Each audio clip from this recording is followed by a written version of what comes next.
যেখানে বিভিন্ন জনগণের দাবির কথা বলবে, সেখানে একজন মেম্বার অফ পার্লামেন্ট দাঁড়িয়ে উনি ওয়াশিং মেশিন পেল না, মাইক্রোওয়েভ পেল না, কার্টেন পেল, সেই ব্যাপারে দাঁড়িয়ে কথা বলবে। এটা সংসদের না বললেও ভালো হতো, কিন্তু এটা বলে এমন কোনো গর্হিত অপরাধও তিনি করেন নাই।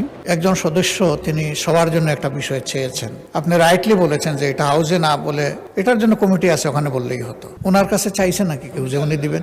এটা আমাকে অনেক লজ্জা দেয় এবং আমি মনে করি এই পার্লামেন্টকে অনেক লজ্জা দেয় যে একটা মেম্বার অফ পার্লামেন্ট এখানে দাঁড়িয়ে যেখানে জনগণের কথা বলবে, যেখানে বিভিন্ন জনগণের দাবির কথা বলবে, সেখানে একজন মেম্বার অফ পার্লামেন্ট দাঁড়িয়ে উনি ওয়াশিং মেশিন পেল না, মাইক্রোওয়েভ পেল না, কার্টেন পেল, সেই ব্যাপারে দাঁড়িয়ে কথা বলবে। যেখানে আবার বলা হয় যে আমরা গাড়ি নিব না, আমরা প্লট নিব না এই ব্যাপারে, তাহলে আমার কাছে মনে হয় মাননীয় স্পিকার যে আসলেই যদি গাড়ি আর প্লট যখন ওনারা বাদ দিল, তখন ওনাদের বুকের উপরে কত বড় পাথর চাপা দিয়ে বাদ দিতে হলো যে মাইক্রোওয়েভ আর ওয়াশিং মেশিনের জন্য এই পার্লামেন্টে দাঁড়িয়ে কথা বলতে হচ্ছে। আমি ওনাকে এম্বারাস না করে আগামীতে যদি ওনার পর্দার মাইক্রোওয়েভ লাগে, আমি আমার তরফ থেকে ওনাকে একটা মাইক্রোওয়েভ দিতে চাই এবং আমি প্রধানমন্ত্রীকে রিকোয়েস্ট করতে চাই যদি ওয়াশিং মেশিনটা উনি দেয়, এবং হোম মিনিস্টার থাকলে আমি বলতাম যে উনি পর্দাটা যদি কিনে দিয়ে ওনার সংসারটা আমরা গোছায় দিতে পারতাম, তারপরে যদি আমার পার্লামেন্টকে উনি এম্বারাস না করতো।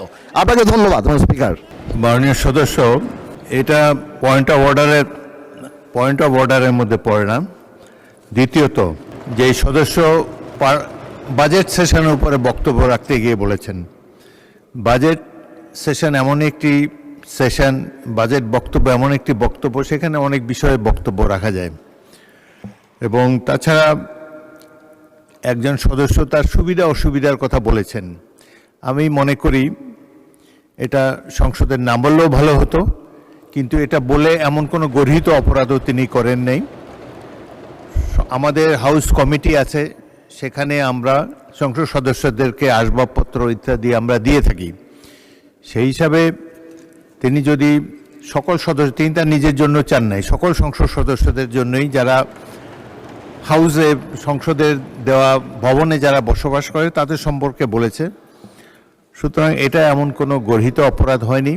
তবে আমি মনে করি না বললেই ভালো হতো, এতে জনমনে অন্য ধরনের ধারণা হতে পারে, তবে এটি তো তাদের প্রাপ্য হতে পারে। এটা এমন কিছু বড় জিনিস নেই, এই সামান্য জিনিস নিয়ে এটি নিয়ে আর তর্ক বিতর্ক করতে চাই না, কারণ এটি নিয়ে বিতর্ক করলে আবার খারাপ মেসেজ যাবে বাইরে। তো ভবিষ্যতে বক্তব্য রাখার সময় আমরা সবাই কেয়ারফুল থাকবো। যেসব জিনিস পার্সোনালি আপনি যদি হাউস কমিটির চেয়ারম্যান আছেন, সদস্যরা যদি তাকে জানান, তারাই এটার সমাধান করতে পারবেন। মাননীয় বিরোধী দলের নেতা, এটা নিয়ে কোনো বিতর্ক হোক এটা আমি চাই না। আপনি অন্য কোনো বিষয় বললে বলেন, এটা সম্পর্কে আর শুনতে চাই না। এটা কথা, আরেকটি কথা আমি বলি আপনাদের কথা, আর যেভাবে আপনি একজন সদস্যকে অফার করেছেন তাকে দেবেন, এটাও তার জন্য একটি ডিসরেসপেক্টফুল মনে হতে পারে। উনি নিজের জন্য চান নাই, সকল সংসদ সদস্য যারা বসবাস করে সংসদের সরকারি বাড়িতে তাদের জন্য বলেছেন। সুতরাং এটা নিয়ে, এই বিষয়টা নিয়ে আর বিতর্ক না হোক, এটা আমি চাই। মাননীয় নেতা, এরপরে আর বাড়াবাড়ি তো কোনো দরকার নেই। বিরোধী দলের নেতা, আপনি তো এই সম্পর্কেই বলবেন তো? আচ্ছা, বলেন। মাননীয় সদস্য পয়েন্ট অফ অর্ডারে দাঁড়িয়ে যে কথাগুলো বলেছেন, আপনি তো প্রথমেই নাকচ করেছেন যে এটা পয়েন্ট অফ অর্ডারের বিষয় না। 2 নম্বর, একজন সদস্য তিনি সবার জন্য একটা বিষয় চেয়েছেন, আপনি রাইটলি বলেছেন যে এটা হাউসে না বলে এটার জন্য কমিটি আছে ওখানে বললেই হতো, কিন্তু তিনি এইটাকে সূত্র ধরে আবার আরেকটা যে গাড়ি বাড়ি সব নিয়ে আসলেন। উনি তো আমি মনে করি একজন বিজ্ঞ পার্লামেন্টারিয়ান, আবার নিজের থেকে অফারও দিয়ে দিলেন যে আমি সব দিয়ে দেব। ওনার কাছে চাইছে নাকি কেউ যে উনি দিবেন?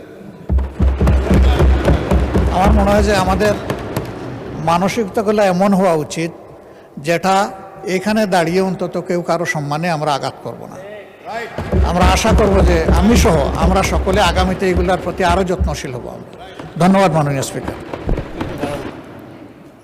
ধন্যবাদ বিরোধী দলের নেতা। তবে আন্দালিব রহমান মাননীয় সদস্যের বক্তব্যে আমি যেটা বুঝতে পেরেছি, তিনি কোনো তাকে আন্ডারমাইন করার জন্য বলেন নাই, সাহায্য করার জন্য বলেছেন, which is not really necessary। তবুও যাই হোক, এই সম্পর্কে বক্তব্য এখানেই ইতি হোক, এটাই চাই।